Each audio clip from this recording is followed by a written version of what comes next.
Saya bersyukur kalau malam hari ini bisa dikasih kesempatan, ruang, dan waktu untuk saya boleh bersaksi di channel YouTube. Kiranya kesaksian ini boleh menjadi berkat bagi banyak orang, dan di mana mereka yang selama ini tidak mengerti keselamatan, biarlah malam hari ini Tuhan boleh jamah, mata rohaninya boleh dibukakan,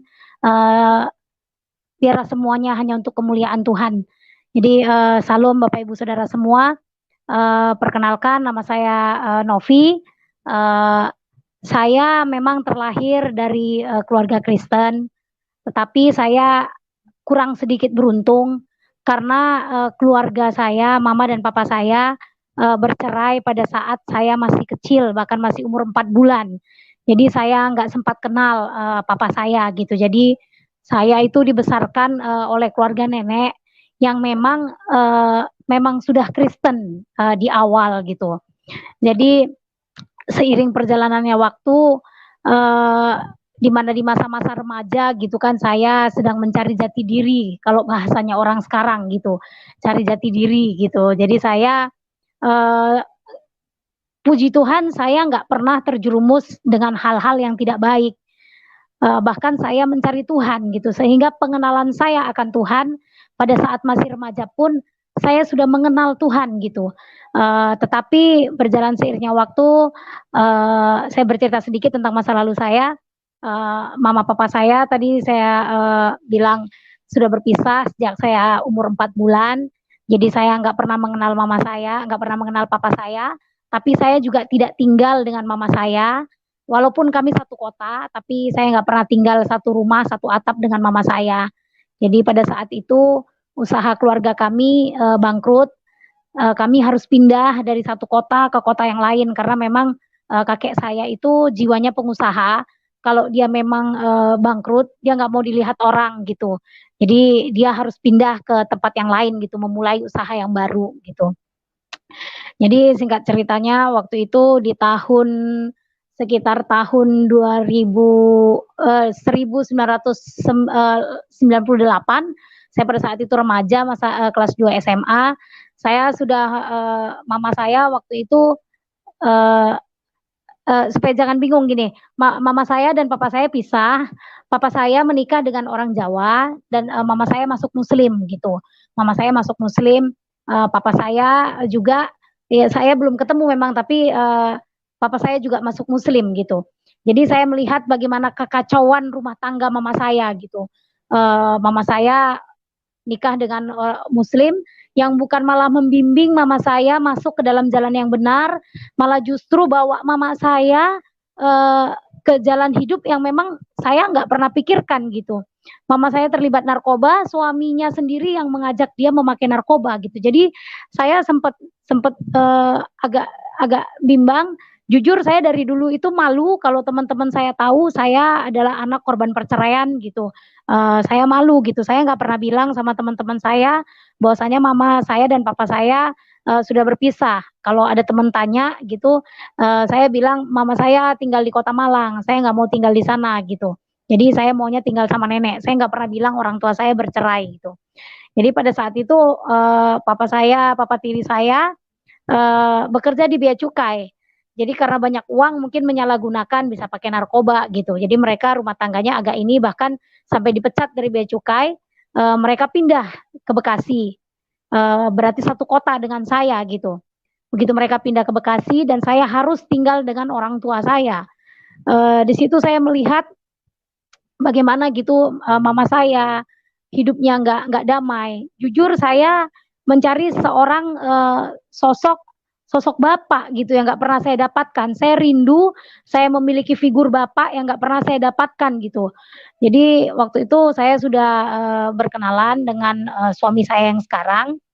Jadi saya eh, merasa saya bisa mendapatkan sosok bapak dari suami saya gitu. Jadi pada waktu itu saya memang berdoa juga, Bapak Ibu Saudara, saya berdoa dia waktu itu mau dipindah mau kerja di Pekanbaru, saya bilang saya mau ikut kamu, saya bilang gitu. Terus orang tuamu gimana? kamu kan masih di bawah orang tua, saya sudah cukup umur pada saat itu, tapi saya putuskan pada saat itu aku ikut kamu, saya bilang gitu. Jadi singkat ceritanya, keluarga suami saya yang mengislamkan saya gitu. Mertua saya datang dari Jakarta pada saat itu saya dinikahkan, saya masuk Islam. Jadi pada saat saya masuk Islam, saya nggak mau jadi orang yang asal-asalan. Saya merasa itu keputusan yang sangat besar dalam hidup saya. Bahkan saya berdoa, saya minta petunjuk sama Tuhan, tapi seolah-olah nggak ada jawaban, seolah-olah Tuhan pun nggak ngomong apa-apa sama saya gitu. Jadi saya ambil keputusan, saya tahu ini keputusan yang besar dalam hidup saya. Saya tahu ini bawa dampak pengaruh seumur hidup, saya harus komitmen. Jadi saya pada saat itu oke, saya putuskan saya masuk Islam. Maaf, bukan karena harta, bukan karena apapun, tidak. Saya memang rindu figur seorang bapak. Hanya itu saja, karena di rumah saya nggak dapet gitu. Bagaimana papa saya, papa tiri saya itu, ya namanya orang udah kena narkoba juga nggak bisa waras gitu pemikirannya. Suka marah-marah di rumah, nggak boleh dengar anak ribut, sementara adik-adik saya pada saat itu masih kecil gitu. Jadi saya benar-benar kehilangan figur seorang bapak. Jadi saya meninggalkan Tuhan pada saat itu bukan karena harta, bukan karena uang juga bukan, tapi karena saya rindu benar-benar sosok seorang bapak yang saya nggak pernah dapatkan dari kecil. Jadi pada saat itu saya diislamkan, saya juga nggak mau main-main, saya sholat, saya belajar Iqra, saya belajar tentang agama, saya nggak mau main-main. Kalau saya sudah ambil keputusan, saya harus benar-benar bertanggung jawab. Itu yang saya pegang pada saat itu. Tapi seiring berjalannya waktu, saya agak bingung. Ini Tuhan, saya sekarang ada di mana gitu? Saya bingung. Jadi waktu itu kami kerja di pabrik kelapa sawit pada saat itu. Jadi ada perwiritan di rumah teman, dia undang ustadz. Pada saat itu nenek saya dari pihak papa saya itu meninggal. Jadi sebelum waktu masuk Kristen itu, papa saya cari saya ke Bekasi. Jadi teman-teman saya bilang Novi sudah menikah. Jadi dia antar ke rumah mertua saya. Papa saya cari saya ke Pekanbaru. Jadi waktu itu saya sempat ketemu dengan papa saya, dan bahkan papa saya juga sudah Islam. Jadi pada saat itu ketidakmengertian saya pikir ya kami semua keluarga sudah jadi Muslim gitu. Saya pikir memang inilah jalan Tuhan buat saya. Jadi makanya saya nggak mau main-main juga. Saya benar-benar saya belajar Iqra, saya belajar Al-Quran, dan pada saat itu saya punya bapak angkat dulu di sini. Saya punya bapak angkat, begitu saya tamat Iqra, dia kasih saya Al-Quran yang ada terjemahan bahasa Indonesianya, tapi banyak hal yang saya tidak mengerti gitu. Jadi setelah saya pelajari, setelah saya dalami, saya awalnya memang saya trauma dengan pernikahan yang gagal gitu. Jangan sampai anak saya mengalami seperti apa yang saya alami, karena memang benar-benar gak enak gitu tinggal sama yang bukan orang tua kita sendiri. Banyak hal yang saya alami gitu. Jadi saya trauma dengan pernikahan yang gagal. Tetapi justru di sini yang menjadi panutan di agama Muslim ini Muhammad, kok istrinya banyak ya? Saya di situ sudah mulai agak bingung, bukan agak, ya memang bingung jadinya. Kalau guru itu kan digugu dan ditiru gitu. Jadi kalau gurunya istrinya banyak, berarti muridnya bisa lebih banyak. Karena ada juga pepatah bilang guru kencing berdiri, muridnya kencing berlari, seperti itu kan. Jadi saya bingung. Saya dalami, saya pelajari, saya coba gitu pelajari, saya kupas. Saya bingung, nggak apa-apa asal adil. Itu alasannya. Saya berpikir gini, adil ini dalam hal adil apa? Bisakah kita manusia yang tempatnya salah dan dosa, tempatnya kita silap, bisa adil seadil-adilnya? Sekarang saja saya punya 3 orang anak, saya mengasihi mereka tiga-tiganya, saya bilang saya nggak pilih kasih. Tapi nggak dipungkiri, setipis kulit bawang pasti ada perbedaan. Jadi di situ saya sudah mulai, ini sepertinya Tuhan coba singkapkan dulu Tuhan sekarang ini tempatku betul benar atau tidak gitu. Satu poin itu, saya trauma dengan pernikahan, tetapi Muhammad istrinya banyak, saya bingung gitu. Ini ajaran apa ini gitu, seolah-olah membenarkan hanya untuk memuaskan nafsu, tapi membenarkannya dengan sebuah ajaran. Saya rasa ini bukan ajaran, tapi suatu penyesatan, Bapak Ibu Saudara. Jadi saya sudah mulai seperti orang berada di persimpangan. Jadi ditambah lagi pada saat itu waktu nenek saya meninggal, saya bilang sama Pak Ustadz, Pak boleh nggak kalau misalnya saya nanti minggu depan gilirannya wiridnya di rumah saya, tapi sumaila arwahinya itu saya sebutkan nenek saya yang sudah meninggal baru-baru ini, tetapi nenek saya itu masih Kristen. Pak Ustadznya bilang dengan tegas, oh nggak bisa, haram hukumnya. Di situ hati saya sedih. Kalau di agama saya yang dulu Tuhan mengajarkan tentang kasih, siapapun, mau satu agama, mau di luar agama, nggak pandang suku, nggak pandang dari mana, orang kaya kah, orang miskin, semua sama di mata Tuhan, semua kita makhluk ciptaan Tuhan gitu. Kok ini berbeda ya? Saya sudah mulai lagi bimbang, Bapak Ibu Saudara. Terus saya di situ memang benar-benar terpukul karena saya mikir nenek saya yang membesarkan saya pada saat itu juga masih Kristen. Karena saya memang nggak sungguh-sungguh, berarti saya nggak bisa doakan karena memang di ajaran mereka ya doa anak soleha katanya bisa mengantarkan orang tuanya masuk surga. Nggak segampang itu juga gitu kan. Saya pikir sementara di ajaran kita ya selama orang tua kita hidup banyak-banyak doakan gitu. Banyak-banyak kalau sudah mati ya udah nggak ada urusannya lagi. Saya di situ mulai bersedih. Saya nggak bisa ini, nggak bisa sudah mulai bimbang. Tadinya bimbang sedikit, sekarang jadi agak bimbang banyak gitu. Terus saya pada saat itu pernah mengalami kesesakan. Siapa sih nggak mengalami persoalan gitu kan? Saya mengalami kesesakan dan satu hal saya pada saat itu sedang maaf, saya sedang datang bulan gitu kan. Mau sholat pun nggak bisa gitu. Mau apapun nggak bisa, memang nggak boleh gitu kan. Jadi saya berpikir saya nggak bisa datang sama pencipta saya yang tadinya di agama saya ngajarin Tuhan itu hanya sejauh doa gitu kan. Saya nggak bisa datang. Terus saya berpikir gini, ya kalau memang hari ini itu Tuhan datang, Allah datang, ketinggalan dong saya karena saya memang sedang tidak kudus dalam arti mereka ya, bukan, saya pikir itu kan hanya badani gitu. Kalau kudus di agama saya yang lalu ya bukan begitu perkataan kita, perbuatan kita, hidup kita gitu. Kok ini cuma hanya masalah. Jadi kalau hari ini Tuhan datang, saya dalam keadaan sedang datang bulan, saya nggak terangkat dong. Saya tinggal dong masuk neraka. Kok Tuhan itu kejam banget gitu kan? Kok hanya cuman begitu doang gitu. Saya sudah mulai tambah lagi kebimbangan dalam pikiran saya. Saya merasa kalut, saya merasa kayaknya saya nggak bener nih di sini. Tapi saya coba bertahan. Terus suatu saat saya dapat yang namanya di komplek biasalah ibu-ibu gitu kan, agak diceritain gitu, diomongin sedikit, difitnah gitu kan. Terus saya ngadu sama teman saya, aku diomongin gini. Padahal aku nggak begitu loh, saya bilang gitu.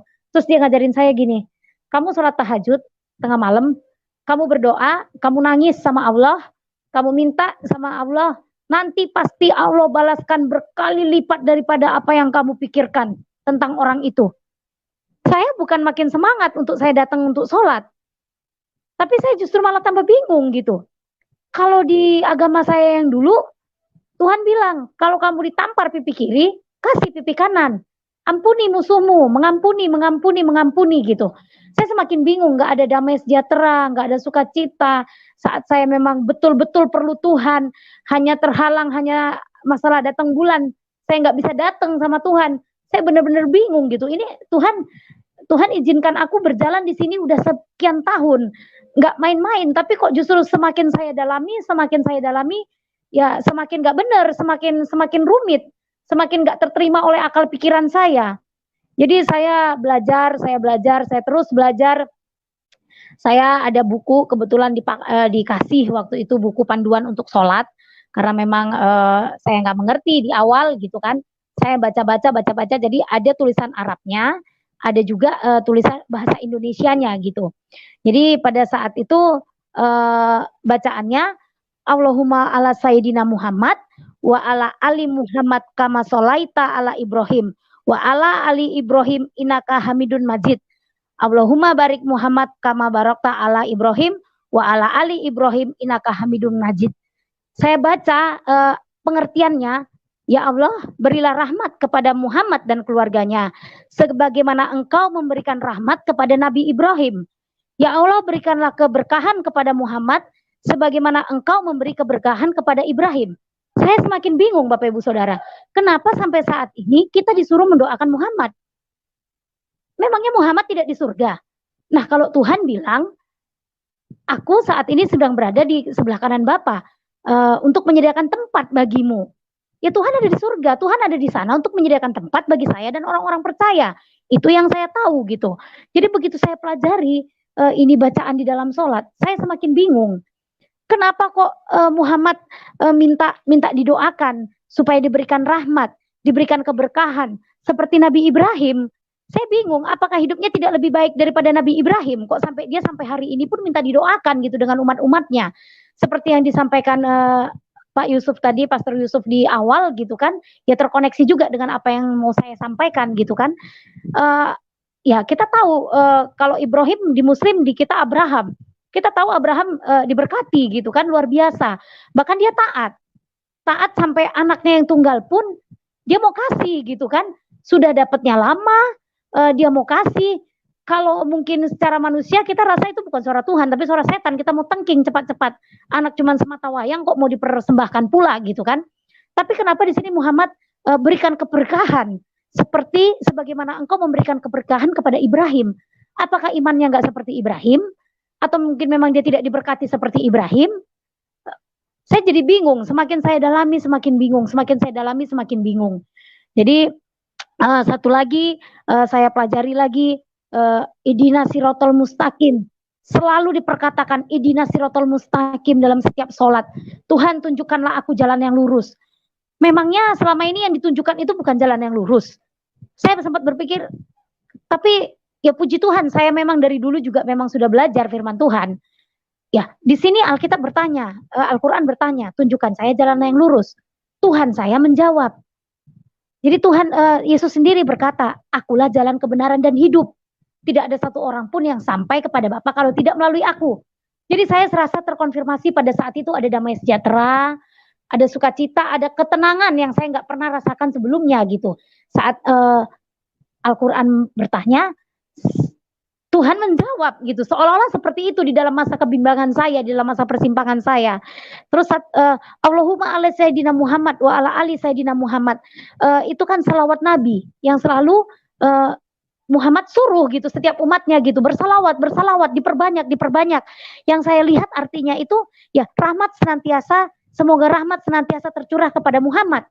Saya bingung, apa Muhammad selama hidupnya tidak mendapat rahmat Tuhan? Jadi saya semakin bertanya, nggak ada kedamaian, nggak ada ketenangan, semakin bingung. Dan pada akhirnya saya ambil keputusan di tahun 2006 itu, saya bilang sama suami saya mau berdagang. Pada saat itu suami saya kerja di pabrik kelapa sawit. Saya bilang sama suami saya mau berdagang, saya mau pergi, saya nggak mau tinggal di komplek, saya mau pergi berdagang, saya bilang gitu. Dan suami juga izinkan, itu hanya sebenarnya ya cuman dalih saya aja supaya saya nggak terikat dengan peraturan-peraturan yang ada di situ gitu kan. Ya memang di sana ya setiap ibu-ibu setiap hari Kamis itu harus ada perwiritan ibu-ibu, ya harus ikut gitu. Saya udah mulai jengah gitu karena dibilang nggak boleh mendoakan yang tidak beragama seiman gitu, muslim gitu. Saya sudah mulai ini, saya ambil keputusan tahun 2006, kami keluar, kami resign dari pekerjaan, kami berusaha berdagang sendiri, kami usaha. Jadi pada saat itu kebetulan rumah kita aksesnya itu jalannya setiap hari saya melewati gereja, bahkan kalau mereka sedang ibadah itu terdengar sayup-sayup dari kamar kita gitu kan, dari rumah kita terdengar gitu. Saya memang setiap lewat saya punya kerinduan. Saya bilang gini, Tuhan, aku rindu di situ. Tuhan, aku rindu di situ. Tapi aku nggak tahu Tuhan gimana caranya aku bisa ke situ. Aku nggak tahu langkah apa yang aku harus ambil gitu.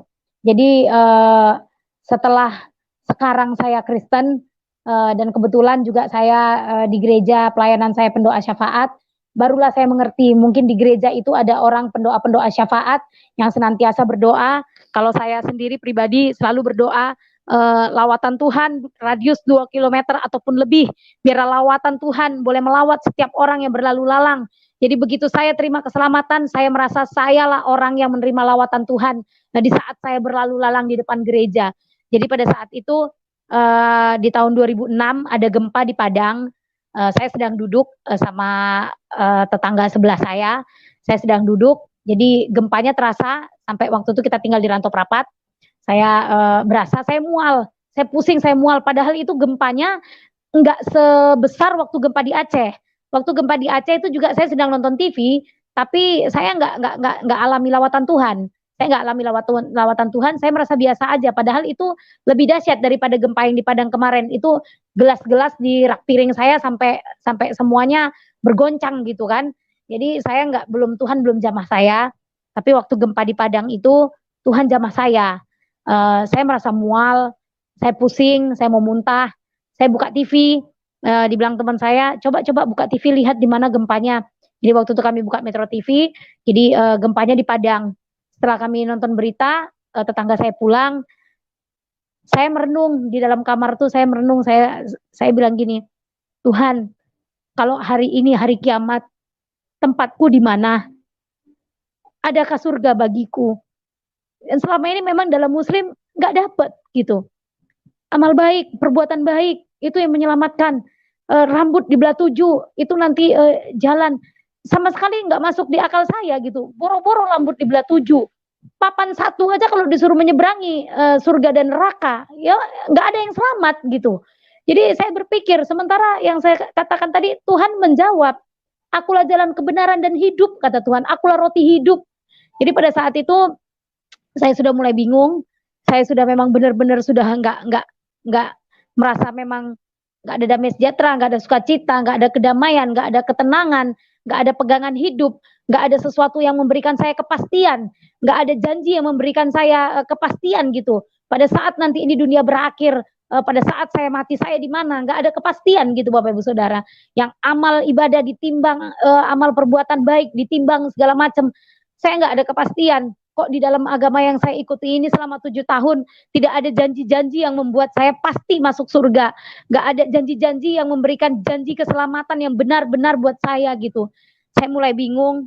Terus kebetulan tetangga saya ngobrol dengan saya itu beberapa hari kemudian setelah kejadian itu, dia memang mau pergi, dia ada bisnis walet, memang kebetulan juga di Padang juga, jadi dia mau pergi ke Padang, dia titip kunci dengan saya, dia titip kunci, Nov saya titip kunci, siapa tahu aku lupa matikan air supaya airmu itu nggak terganggu, karena kalau keran dia mengalir, keran ke kamar mandi saya itu agak kecil, jadi kami agak terganggu gitu. Jadi dia titip kunci. Jadi pada saat itu ya saya percaya itu juga pekerjaan Roh Kudus. Dia titip kunci sama saya. Terus waktu saya hidupkan air, memang benar air dia itu kerannya mengalir. Jadi saya buka kamar dia, rumah dia, saya matikan kerannya. Saya di situ lihat Alkitab dan buku Mana Surgawi. Hati saya seperti ada yang menarik gitu. Ada yang menarik gitu. Baca dong gitu. Saya rindu gitu kan. Terus saya ambil buku itu, saya baca pelan-pelan di Mana Surgawi itu. Ada satu ayat yang meneguhkan saya pada saat itu untuk saya boleh kembali sama Tuhan. Di Markus 8 ayat 35 sampai 36, firman Tuhan berkata, karena siapa yang mau menyelamatkan nyawanya, ia akan kehilangan nyawanya. Tetapi barang siapa kehilangan nyawanya karena aku dan karena Injil, ia akan menyelamatkannya. Apa gunanya seorang memperoleh dunia tetapi ia kehilangan nyawanya? Jujur sudah lama saya kepengen kembali sama Tuhan, tapi saya nggak tahu caranya, saya nggak tahu jalannya, saya nggak mengerti, saya takut sama keluarga saya takut sama suami saya nggak siap mengalami aniaya. Banyak hal yang saya pikirkan sampai saya terkurung gitu, rasa-rasa terikat dengan ajaran yang saya nggak mengerti gitu. Jadi begitu saya baca itu, iman saya diteguhkan, saya benar-benar merasa yes, saya memang harus kembali sama Tuhan, karena memang disinilah ada jalan keselamatan dan kebenaran. Nggak rancu, guruku yang aku jadi panutan, Tuhan Yesus, dia setia sampai mati gitu, bahkan mati di kayu salib gitu kan. dia tanggung dosa-dosa saya gitu. Jadi saya nggak mau tahu lagi, saya nggak peduli kalaupun nanti suami saya harus ceraikan saya, kalaupun nanti orang tua yang memang notabene-nya mereka sudah masuk Islam semua, saya dibuang dari keluarga, saya nggak peduli.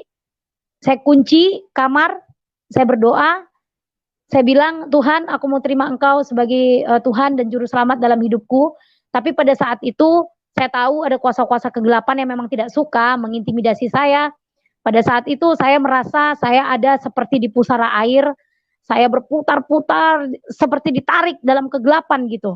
Akhirnya saya menangis, Tuhan aku nggak kuat, aku takut mati di tempat, atau saya pingsan, suami saya pulang gitu kan. Jadi saya takut pada saat itu, saya belum saya buka pintu, saya nangis, saya baca lagi firman Tuhan. Jadi apa yang saya pikirkan itu terkonfirmasi hari itu juga, Bapak Ibu Saudara. Jadi terkonfirmasi. Begitu saya baca di Markus 8 ayat 35 sampai 36, Tuhan bilang siapa yang mau menyelamatkan nyawanya, artinya saya tidak siap untuk terima aniaya. Nah, seperti itu yang saya pikirkan, Tapi saya baca lagi Alkitab itu punya tetangga saya dapatkan ayatnya di Markus 10 ayat 29 sampai 30. Jawab Yesus, aku berkata kepadamu, sesungguhnya setiap orang yang karena aku dan Injil meninggalkan rumahnya, saudaranya laki-laki atau saudaranya perempuan, ibu bapaknya, anak-anak atau ladangnya, orang itu sekarang pada masa ini juga akan menerima kembali 100 kali lipat. Iman saya diteguhkan Bapak Ibu Saudara. Jadi saya semakin kuat, saya nggak mau lagi kompromi, saya nggak pikirin suami saya nggak pikirin anak saya nggak pikirin keluarga saya. Pokoknya yes, saya mau terima Tuhan. Itu aja yang jadi pikiran saya pada saat itu. Beberapa hari kemudian tetangga saya yang itu kembali. Tetangga saya kembali pulang dari Padang. Saya kembalikan Alkitabnya. Kak, maaf, saya bilang, Alkitabmu sama bukumu aku ambil dan aku baca. Terus dia bilang, suamimu nanti gimana? Sekarang gini Kak, aku kemarin udah coba terima Tuhan. Aku berdoa sendiri, tapi aku nggak tahan. Saya ceritain apa yang saya alami sama dia. Tolong bawa saya ke gereja yang itu, yang saya sering lewat. Tolong bawa aku ke gereja itu. Kebetulan dia juga berjemaat di situ. Tolong aku bawa ke gereja kakak. Temukan aku sama hamba Tuhan di situ. Aku mau terima Tuhan Yesus secara pribadi. Dek, coba pikir-pikir dulu. Dia bilang gitu sama saya. Pikir-pikir dulu. Suamimu gimana? Keluargamu gimana? Anakmu gimana? Jangan nanti gara-gara keegoisanmu, rumah tanggamu berantakan. Saya memang agak terbuka sama tetangga saya ini, tapi kok bilang kok trauma. Kau nggak mau anakmu jadi korban perceraian seperti kau. Dia bilang gitu. Saya nggak bisa lagi pikir-pikir. Saya tetapkan iman saya sampaikan apa yang saya rasakan sama dia. Kak, aku dapatkan firman Tuhan seperti ini. Saya sampaikan di Markus 8 dan Markus 10 tadi sama tetangga saya. Ya udahlah kalau memang itu keputusanmu, ayo aku antar, dia bilang gitu. Jadi kami siapkan waktu, saya datang ke gereja, saya utarakan sama hamba Tuhan di sana, sama gembala di sana. Saya bilang, Pak, saya mau dipimpin, saya mau dibimbing, saya mau terima Tuhan Yesus. Saya ceritakan latar belakang saya pada gembala di situ pada saat itu. Jadi saya dituntun, saya ditupang tanganin, saya terima kembali Tuhan Yesus. Di situ benar-benar saya rasakan ada kekosongan hati yang selama ini saya rasakan, yang diisi dengan sukacita yang melimpah, yang sebelumnya saya nggak pernah rasakan. Jadi ada sesuatu yang bekerja dalam diri saya merasa seperti ciptaan yang baru, saya merasa ada damai sejahtera, ada tenang, ada teduh, ada pokoknya sesuatu yang nggak pernah saya rasakan dulu gitu. Sekalipun saya berdoa, sholat tengah malam, jam 1 malam, saya nangis bercucuran air mata, nggak pernah saya dapatkan rasa damai, tentram yang seperti saya alami pada saat itu. Jadi saya merasa seperti orang yang tadinya dipasung atau diikat, yang dilepas gitu. Jadi saya merasa roh saya, jiwa saya itu lepas, merasa bebas gitu, merasa ada sesuatu yang nggak pernah saya rasakan gitu. Terus saya merasa ada selubung yang tersingkap gitu, semuanya jadi terang gitu. Terus semenjak itu saya diem-diem pergi ke gereja karena memang suami saya belum tahu. Saya diem-diem pergi ke gereja. Waktu itu begitu rindunya saya kasih mula-mula seperti orang falling in love sama Tuhan Yesus gitu kan. Setiap hari mau ketemu, setiap hari mau dengar firman, setiap hari aku mau di gereja itu saya angkat tangan, saya menyembah. Itu benar-benar ada nggak bisa dibilangkan, nggak bisa diutarakan dengan kata-kata gitu. Kalau bisa 1 hari 8 kali ke gereja kalau boleh saya mau gitu kan. Tapi pada saat itu memang posisinya saya harus diam-diam, supaya anak saya nggak bicara sama ayahnya, saya harus titipin dulu anak saya supaya dia jangan tahu kalau saya ke gereja. Tapi pada saat itu roh saya nggak tahan, ada seminar, kebetulan hamba Tuhan dari Singapura datang memberkati gereja kami untuk mengadakan seminar doa. Jadi karena memang saya rindu, benar-benar saya rindu, saya nggak ambil pusing, saya nggak ambil resiko lagi, nggak sembunyi-sembunyiin karena memang acaranya malam, saya nggak mungkin titipin anak saya ke orang lain. Jadi saya bawa anak saya pergi seminar.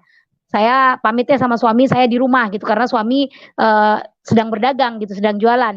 Dan saya memang ya saya percaya itu juga pekerjaan Roh Kudus, Bapak Ibu Saudara. Jadi perkiraan saya itu suami saya akan pulang sekitar jam 10-an gitu. Jadi sempet lah kalau seminar cuma sampai jam 9 sebelum suami saya pulang, saya sudah sampai di rumah gitu. Jadi pada saat itu ya memang itu saya tahu itu juga karya Roh Kudus semua agar kebenaran juga terungkap gitu kan, agar kebenaran juga ya jangan disimpan gitu. Terang tuh nggak bisa disimpan gitu. Terang tuh harusnya bercahaya, harus di atas, nggak bisa di bawah tempat tidur, nggak bisa gitu kan. Jadi supaya ini suami saya pulang ya memang karena akses rumah kita itu memang lewat depan gereja itu, dia sudah mondar-mandir ternyata cari saya, sudah beberapa kali lewat situ. Dan kebetulan anak saya lagi main-main di tangga gereja, dia lihat ayahnya lewat, dia langsung panggil, ayah gitu. Suami saya kaget, ngapain di sini gitu. Dia samperin anak saya, disamperin, ngapain di sini, mana mama gitu. Mama di dalam, mama sedang berdoa. Anak saya bilang gitu. Itu hal yang nggak pernah saya bayangkan sebelumnya. Suami saya marah di situ, dia ngamuk, dia teriak-teriak, dia gas-gas itu pada saat itu motornya. Dia bilang keluarkan istriku, kalau nggak keluar aku bakar gerejamu. Dia sampai mau bakar gereja gitu kan, dia sempet mau panggil teman-temannya gitu untuk bakar gereja gitu kan. Jadi saya ketakutan, saya nangis di dalam, saya nggak siap akan apa yang saya alami, saya nggak siap. Tetapi hamba-hamba Tuhan di sana, rekan-rekan pengerja di sana, mereka tompang tangan, mereka doakan saya, mereka nasihatin saya, ibu jangan melawan, ibu diam aja, biar nanti Roh Kudus yang menuntun ibu untuk bicara sama suami ibu. Kalaupun bapak marah, ibu berdoa saja, nggak usah keluar sepatah kata pun, nggak usah membela diri. Saya ingat saya pegang itu biar Roh Kudus yang berbicara gitu kan. Jadi sepanjang saya dibonceng sama suami saya tuh saya berdoa Tuhan jamah hatinya, Tuhan tolong aku, saya nggak ngomong. Padahal aslinya saya ini ya karena pendoa memang biasanya agak cerewet gitu. Tapi pada saat itu saya nggak bisa gitu. Memang benar-benar Roh Kudus yang ngajarin saya gitu. Saya diam. Tuhan tolong saya, itu aja yang bisa saya ucapkan. Tuhan jamah suamiku, Tuhan tolong saya, hanya itu aja yang saya ucapkan. Sampai di rumah suami saya marah, pakaian saya semua dibuang, lemari dipecahin, ada waktu itu kita punya gitar, dia pecahin itu lemari, gitar dipecahin, dia usir saya, dia maki-maki saya, tapi saya diam aja, dia diam. Pada akhirnya pada saat udah suami saya sudah mereda, dia tanya sama saya gitu, sekarang maumu apa? Dia bilang gitu. Aduh, di situ memang benar-benar Roh Kudus yang bekerja. Roh Kudus mengajari saya berbicara. Saya bilang aku mau balik ke Kristen. Saya hanya bilang seperti itu. Selama 7 tahun ini sudah saya jalani ya memang nggak dapat apa-apa gitu. Saya bilang pokoknya aku kalau ditanya mau saya apa ya, cuman saya mau kembali sama Tuhan. Itu aja saya menjawab. Dan akhirnya suami saya minta maaf sama saya. Tapi ya nggak berhenti di situ juga. Boleh kau masuk kembali lagi ke Kristen, jangan bawa anak. Suami saya ultimatum begitu, anakmu nggak boleh dibawa. Ya oke, saya pikir karena saya memang ya dari awal juga nggak sungguh-sungguh gitu. Kalau ini saya berpikir saya pegang firman Tuhan, satu orang bertobat seisi rumah diselamatkan. Yes, Tuhan kalau aku diselamatkan, pastilah seisi rumahku diselamatkan. Hanya itu saja yang saya pegang. Dan akhirnya sampai juga kepada keluarga saya. Tapi lama sebelumnya itu setelah suami saya tanya, kamu maunya apa? Saya bilang saya mau kembali sama Tuhan saya mau balik Kristen, saya bilang gitu. Begitu dia persilakan pergi ke gereja. Di situ saya benar-benar sukacita, apa yang saya pikirkan itu nggak terjadi gitu. Yang saya bayangkan itu mungkin suami saya bakar saya hidup-hidup. atau suami saya tampar saya, atau suami saya ceraikan saya. Memang pada saat itu marah-marah luar biasa gitu, sampai buku nikah kita pun dirobek-robek gitu kan. Jadi saya hari pertama saya pergi ke gereja dengan terang-terangan, saya sukacita, saya kayak orang mau ketemu pacar. Hari Minggu ke gereja, hari Sabtu itu saya sudah prepare mau pakai baju apa, saya mau, aduh, seperti sukacita, sukacita banget gitu, nggak pernah saya rasakan. Begitu sampai saya di gereja, hamba Tuhan itu khotbah tentang anak yang hilang. Nah, sebelum saya ambil keputusan untuk saya kembali sama Tuhan, banyak gitu intimidasi-intimidasi yang saya terima dari teman-teman gitu, teman-teman berdagang, teman-teman sekeliling saya, banyak intimidasi yang saya terima. Saya dibilang kafir, saya dibilang mempermainkan agama, saya dibilang mati juga enggak bakalan diterima bumi, macam-macam intimidasi itu yang melemahkan iman saya gitu. Tapi begitu saya pada saat itu suami saya izinkan saya pergi ke gereja, itu hamba Tuhan, firman Tuhan pada saat itu tentang anak yang hilang. Semakin diteguhkan lagi iman saya, yes Tuhan, aku bukan orang kafir, aku bukan orang buangan, tapi aku anak Tuhan yang hilang, yang Tuhan izinkan saya berjalan selama 7 tahun untuk saya boleh mencari kebenaran dan mencari Tuhan, dan akhirnya Tuhan singkapkan, saya kembali sama Tuhan, dan seisi surga pasti bersorak-sorai karena saya kembali. Itu yang saya imani, jadi saya nggak peduli orang mau bilang saya kafir, orang mau bilang saya mempermainkan agama, saya nggak peduli lagi. Yang saya pegang, yes, aku anak yang hilang. Bahkan firman Tuhan di situ bilang, ya bapaknya menyediakan lembu yang tambun, disediakan pesta. Saya yakin gitu, sorga bersorak-sorai karena saya berharga di mata Tuhan, karena saya memang benar-benar dari awal Tuhan sudah pilih saya gitu. Jadi semakin teguh iman saya merasa dengan bangganya saya, nih anak yang hilang nih, Bapakku di sorga bersorak-sorai, bahkan malaikat pun bersorak-sorai. Saya balik lagi, saya anak yang hilang, saya bukan orang kafir, saya bukan orang yang mempermainkan agama, saya merasa sukacita pada saat itu, tapi ada harga yang harus saya bayar gitu untuk saya boleh mengalami lebih lagi kasih Tuhan. Begitu sampai saya di rumah, saya dapat kabar papa saya meninggal. Jadi begitu pulang gereja, bilang kita pulang ke Medan, papa meninggal gitu. Pada saat papa saya sakit jantung, nggak sempat dirawat, memang meninggalnya juga sangat-sangat mendadak. Jadi pada saat itu saya pulang ke Medan, saya dilema lagi gitu kan, karena memang di Muslim harus menyolatkan gitu kan orang tua saya gitu kan. Tapi saya sudah terima Tuhan gitu. Terus ya itulah puji Tuhannya, karena selama ini memang ya di Kristen itu memang ya ajaran itu memang ajaran kasih gitu yang diajarkan gitu kan. Saya nggak peduli, yang saya tahu saya berdoa sama Tuhan saya yang sekarang gitu. Jadi di situ kebetulan memang nenek tiri saya itu sudah haji gitu. Jadi dia bilang, anak-anak nggak boleh beranjak dari sini setelah papa saya selesai dimakamkan, anak-anak nggak boleh beranjak dari sini karena begitu 7 langkah kalian beranjak, nanti ada siksa kubur sama papa kalian. Di situ saya merasa sedih gitu, karena saya sudah terima Tuhan, saya sudah terima keselamatan, dan saya berharap juga keluarga saya, orang-orang yang saya kasihi juga boleh terima keselamatan gitu. Tapi begitu besar harga yang harus saya bayar untuk saya boleh melihat kebenaran itu gitu. Saya semakin diteguhkan, saya melihat bagaimana cara orang Muslim gitu dikuburkan gitu. Saya lihat papa saya sendiri gitu. Kok ada siksa kubur ya? Saya berpikir seperti itu. Kalau kita, ya Tuhan bilang sangat berharga kematian orang-orang yang dikasihi gitu kan. Kalau saya kembali saat ini pun saya mati, pasti saya sudah berada di pangkuan Tuhan gitu kan. Itu iman kita gitu kan. Saya sedih di situ, benar-benar sedih, tapi saya ya udahlah, saya bersyukur gitu kalau saya ya sudah Tuhan selamatkan gitu.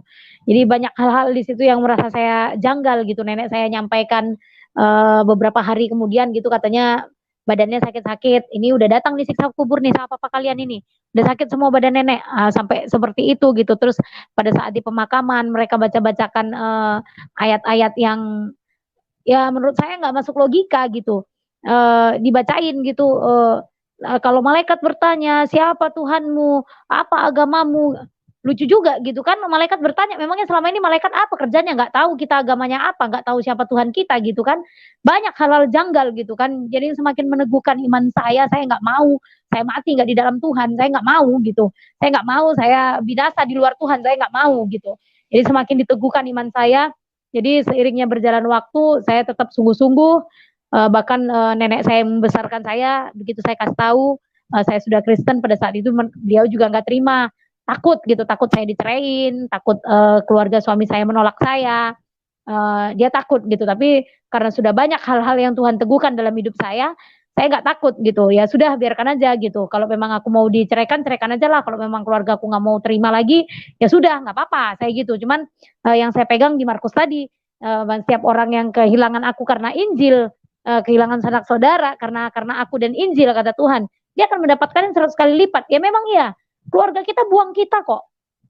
Keluarga saya, terkhususnya keluarga suami, ya memang ya mereka buang. Tapi Tuhan kirimkan saudara-saudara seiman yang benar-benar gitu mensupport kita gitu kan, secara rohani. Ya Tuhan gantikan gitu. Jadi sukacita yang nggak tergantikan itu Tuhan gantikan semuanya. Jadi saya berjalan hampir setahun. Di tahun 2007, tahun 2007 itu doa saya dijawab Tuhan, anak saya boleh Kristen, dan suami saya juga terima mujizat dari Tuhan. Akhirnya dia diselamatkan. Dan karena satu firman Tuhan, satu ayat aja yang saya pegang, ya begitu dahsyat dan luar biasa Tuhan bekerja atas keluarga kita. Dan hari ini pun mama saya yang tadinya Muslim, adik-adik saya yang tadinya Muslim, puji Tuhan, Tuhan juga selamatkan. Mereka sekarang juga semuanya sudah Kristen, bahkan sudah menjadi pelayan-pelayan Tuhan. Jadi saya bersyukur, kalaupun ada orang yang tadinya menghujat saya nggak peduli. Sekarang saya ada di dalam Tuhan, dan saya ambil komitmen, saya nggak akan gantikan Tuhan dengan apapun. Dengan apapun saya nggak akan gantikan. Sosok Bapak yang tidak bisa saya temukan itu, saya dapatkan dalam Tuhan Yesus. Di saat saya hari pertama terang-terangan saya pergi ke gereja, terkoneksi tentang khotbah tentang anak yang hilang. Jadi sekarang dalam keadaan apapun, saya mau lagi datang bulan, saya belum mandikah, atau saya sedang di kamar mandi, atau saya sedang dalam keadaan di ketakutan, nggak ada hal yang menghalangi saya untuk saya datang sama Tuhan. Saat saya sedih, saya tinggal lipat tangan, saya tinggal berdoa. Saat saya mungkin sedang ketakutan, saya nggak harus cari air atau apa, saya tinggal berdoa sama Tuhan. Saat saya dalam kesesakan, ya saya tinggal datang sama Tuhan, karena memang Tuhan yang saya sembah itu ya memang nggak jauh gitu, sebatas ya hanya sejauh doa aja gitu. Dan saya memang sudah benar-benar saya terima gitu setiap janji-janji Tuhan yang saya sembah, Tuhan yang benar ini, ya Tuhan memang jawab gitu. Ya memang ikut Tuhan enggak ada yang mudah, ada tantangan, ada persoalan, tapi bagaimana saya rasakan penyertaan Tuhan dalam kehidupan saya itu luar biasa. Jadi inilah kesaksian saya, biarlah kesaksian saya boleh kiranya memberkati Bapak Ibu Saudara. Saya kembalikan kembali kepada Bapak. Bahkan saya berdoa, saya minta petunjuk sama Tuhan, tapi seolah-olah nggak ada jawaban, seolah-olah Tuhan pun nggak ngomong apa-apa sama saya gitu. Keluarga suami saya yang mengislamkan saya gitu. Jadi saya ambil keputusan, saya tahu ini keputusan yang besar dalam hidup saya. Saya tahu ini bawa dampak pengaruh seumur hidup, saya harus komitmen. Jadi saya pada saat itu bukan karena harta, bukan karena apapun, tidak. Saya memang rindu figur seorang bapak. Hanya itu saja, karena di rumah saya nggak dapet gitu.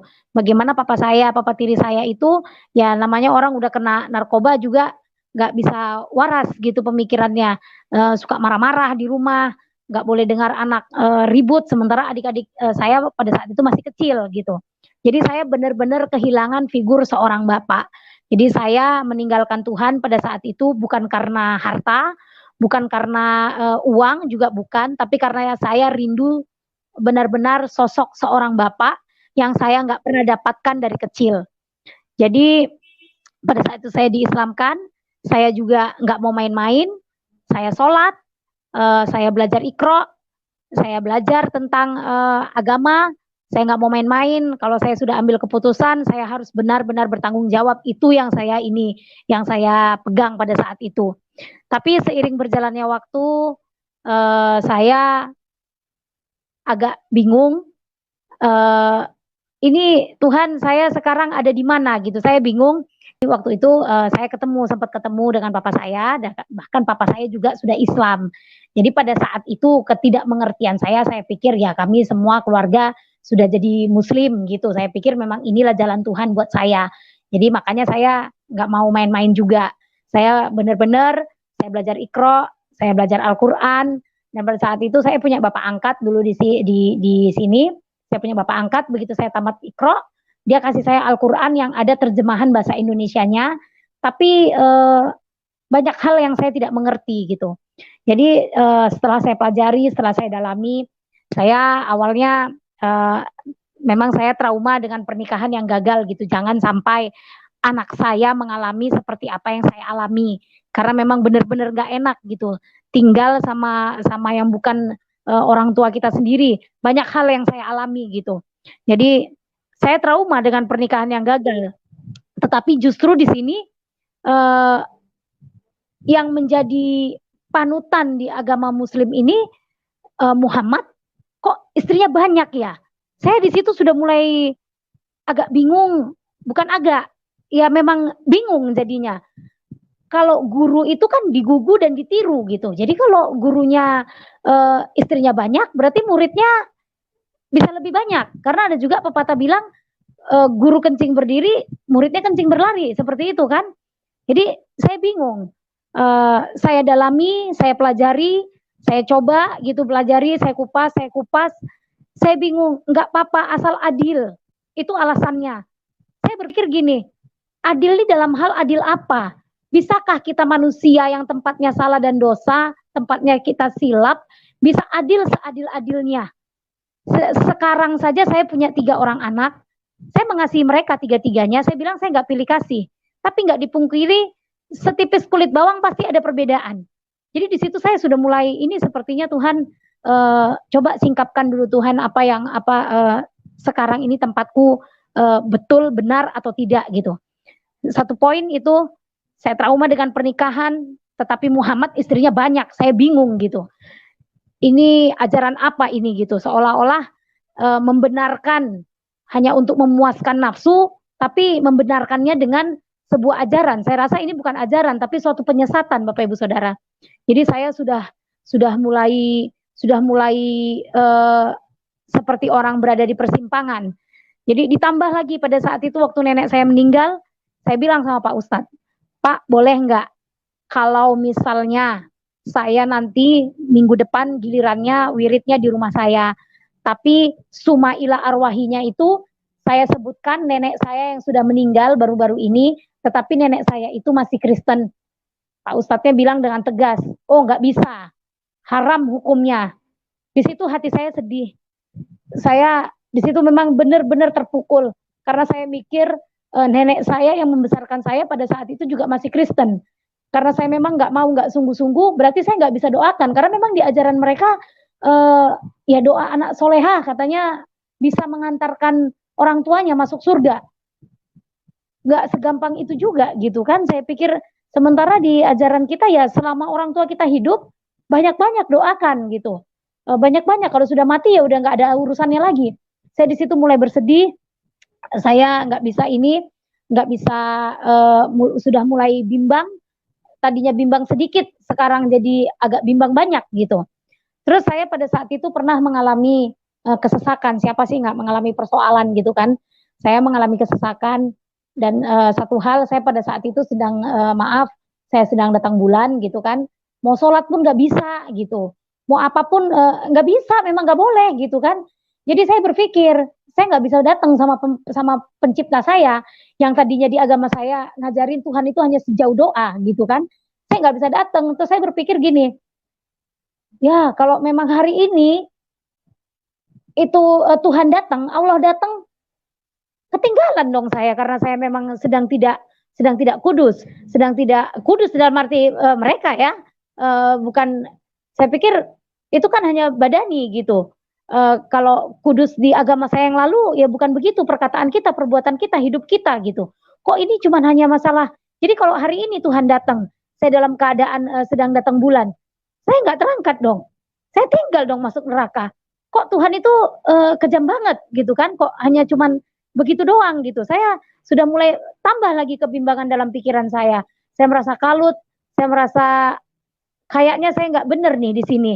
Tapi saya coba bertahan. Terus suatu saat saya dapat yang namanya di komplek, biasalah ibu-ibu gitu kan. Jadi pada saat itu bacaannya Allahumma ala Sayyidina Muhammad wa ala ali Muhammad kama solaita ala Ibrahim wa ala ali Ibrahim innaka Hamidun Majid. Allahumma barik Muhammad kama barakta ala Ibrahim wa ala ali Ibrahim innaka Hamidun Majid. Saya baca pengertiannya, ya Allah, berilah rahmat kepada Muhammad dan keluarganya sebagaimana Engkau memberikan rahmat kepada Nabi Ibrahim. Ya Allah, berikanlah keberkahan kepada Muhammad sebagaimana Engkau memberi keberkahan kepada Ibrahim. Saya semakin bingung Bapak Ibu Saudara. Kenapa sampai saat ini kita disuruh mendoakan Muhammad? Memangnya Muhammad tidak di surga?